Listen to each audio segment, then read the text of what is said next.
Hello guys, good morning. कक्षा 11 chemistry में यह द्रव्य की अवस्था का दूसरा वीडियो है, जिसमें आपने पहले वीडियो में द्रव्य किसे कहते हैं, द्रव्य की कितनी अवस्थाएं होती हैं तथा गैसीय नियम के विषय में आपने जाना था, जिसमें से आपने बॉयल का नियम, चार्ल्स का नियम, गैलुसेक का नियम, इन नियमों को आपने अगले वीडियो में सीखा था। अब हम आवोगाद्रो का नियम इस वीडियो में सीखेंगे। तो आवोगाद्रो का नियम किसे कहते हैं? तो वैज्ञानिक आवोगाद्रो ने सन 1811 ईस्वी में आयतन संबंधी एक नियम प्रस्तुत किया, जिनके अनुसार ताप-दाब की समान परिस्थितियों में समान आयतन वाली गैस में समान संख्या में अणु होते हैं। ये था आपका आवोगाद्रो का नियम। तो इसका गणितीय रूप क्या बनेगा?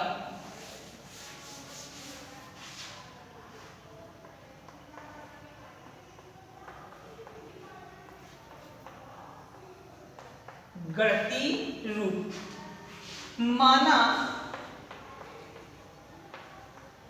किसी गैस का आयतन V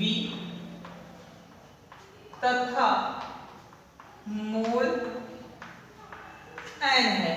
माना किसी गैस का आयतन V, मोल N है, तो आवोगाद्रो नियम से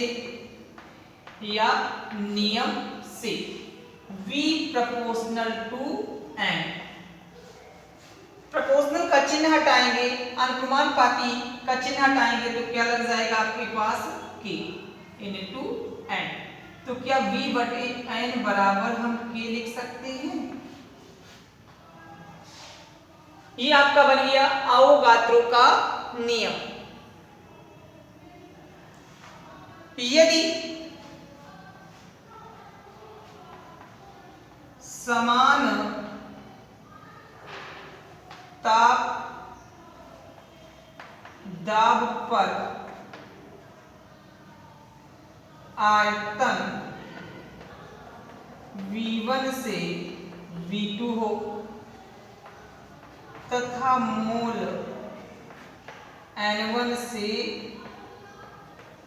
N2 हो, तो फार्मूला क्या बनेगा जाकर के? V1 बटे N1 बराबर के समीकरण नंबर फर्स्ट, V2 बटे N2 बराबर के समीकरण नंबर सेकंड। दोनों को बराबर कर दिया जाए तो V1 बटे N1 बराबर V2 बटे N2। इसी को हम ये भी लिख सकते हैं, यदि V1 बराबर V2 हो तो N1 बराबर N2 हो जाएगा, या N1 बराबर N2 हो तो V1 बराबर V2 हो जाएगा। इस प्रकार आपने आवोगाद्रो का नियम सीखा। अब हम अगला नियम जानते हैं।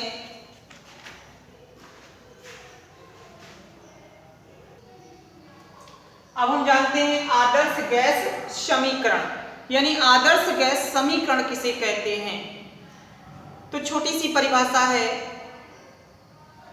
जब बॉयल, चार्ल्स और आवोगाद्रो के नियम को संयुक्त करते हैं तो एक समीकरण प्राप्त होता है, जिसे आदर्श गैस समीकरण कहते हैं। तो जानते हैं बॉयल नियम। बॉयल नियम आपने क्या सीखा था? V proportional to 1 upon P, समीकरण नंबर फर्स्ट, स्थिरता व N पर।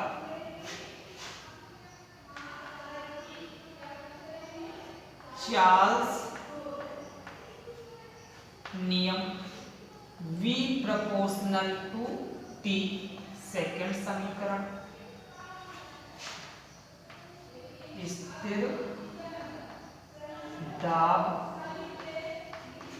पर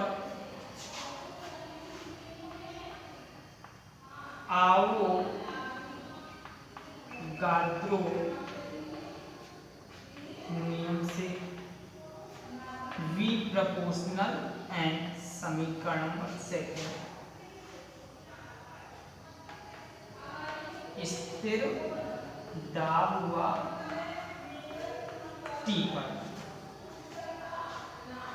V वायर का नियम आपने पढ़ा था। स्थिर ताप पर किसी गैस की निश्चित मात्रा का आयतन उसके दाब के अनुक्रमान व्युत्क्रमानुपाती होता है। ये नियम आपके पास पढ़ा था आपने पिछले वीडियो में। चार्ल्स का नियम आपने पढ़ा था कि स्थिर दाब पर किसी गैस की निश्चित मात्रा का आयतन परम ताप के समानुपाती होता है। आवोगाद्रो का नियम आपने पढ़ा था कि स्थिर दाब व ताप पर किसी गैस की निश्चित मात्रा का आयतन मोलों की संख्या के समानुपाती होता है या मोलों के बराबर होता है। तीनों समीकरण आपके पास मिल गए। इन समीकरण को समीकरण नंबर 1, 2, 3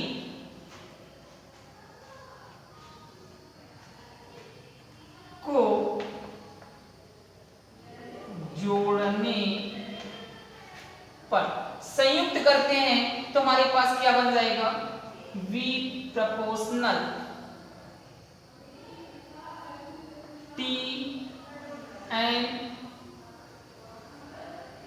Tn बटे P।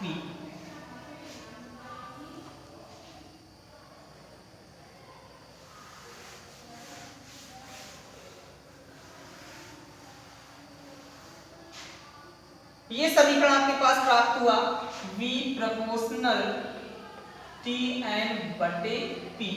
यदि प्रोपोर्शनल का चिन्ह हटाएंगे तो क्या बन जाएगा? R Tn बटे P, जहां R गैस नियतांक है। R का मान होता है 0.0821 लीटर वायुमंडलीय प्रति मोल केल्विन। यदि हम P को इसके साथ ले आए तो PV बराबर RTN बन जाएगा, क्योंकि N बराबर W बटे N। N जहां क्या होता है? मोलों की संख्या। W क्या होता है? N क्या होता है? अभी हम सब आपको प्रतीक भी बता देंगे। तो क्या बन गया हमारे पास? PV बराबर W बटे M RT। ये बन गया आपके पास आदर्श गैस समीकरण। अब हम जानते हैं कि ये जितने भी प्रतीक आए हैं इनको क्या कहते हैं? तो जहां P दाब है, V आयतन है, W भार है, M अणु भार है, T परम ताप है। अब क्वेश्चन ये आया कि P का मान हम किस में रखेंगे? तो P का मान आप एटीएम यानी वायुमंडलीय में रखेंगे, V का मान आप लीटर में रखेंगे, W का मान आप ग्राम में रखेंगे, R का मान आपके पास लीटर वायुमंडलीय प्रति मोल केल्विन में रखेंगे, T का मान आप केल्विन में रखेंगे। इस प्रकार आपने आदर्श गैस समीकरण को सीखा।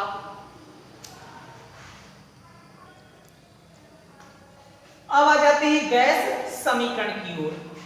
यदि किसी निश्चित मात्रा वाली गैस के ताप, आयतन तथा दाब क्रमशः T1 V1 तथा P1 से T2 V2 और P2 हो जाते हैं, तो आदर्श गैस समीकरण क्या बनेगा? P1 V1। जब आपके पास आदर्श गैस समीकरण अभी आपने लिखा था PV बराबर nRT, ये तो आपने पढ़ा था। यदि हमारे पास P1 T1 यानी 1 में चेंज कर रहे हैं तो हमने P1 V1 T को इसके बटे में ला दिया, T1 हो गया बराबर nR, समीकरण नंबर फर्स्ट।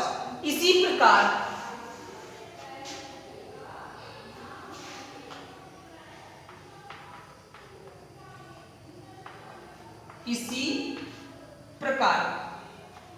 P2 V2 बटे T2 बराबर nR, समीकरण नंबर सेकेंड। अब आप ये क्वेश्चन करोगे हमने N1 R1 या N2 R2 क्यों नहीं लिया? तो ये एक N1 N2 आपके पास मोल होते हैं जो आपस में बराबर है, R एक नियतांक है। दोनों समीकरण को समीकरण नंबर 1 व 2 से क्या बन जाएगा? nR की इसका मान इसमें रख दिया, इसका मान इसमें रख देते हैं, तो P1 V1 बटे T1 बराबर P2 V2 बटे T2। ये आपके पास संयुक्त समीकरण या गैस समीकरण प्राप्त हो गया। इस वीडियो में आपने 3 नियमों को पढ़ा। 3 नियमों से आप इसके बाद सवाल भी लगाएंगे, जब एक्सरसाइज करेंगे तो सवाल भी आपके पास लगाने होंगे। यदि आपको इन वीडियो में समझ में नहीं आ रहा है तो आप कांटेक्ट के थ्रू आप मुझे कॉल कर सकते हैं। मेरा नंबर है 93 055 45 406, जिसमें आप कॉल करके आंसर दे सकते हैं या फिर आप कमेंट करके आप आंसर प्राप्त कर सकते हैं। धन्यवाद।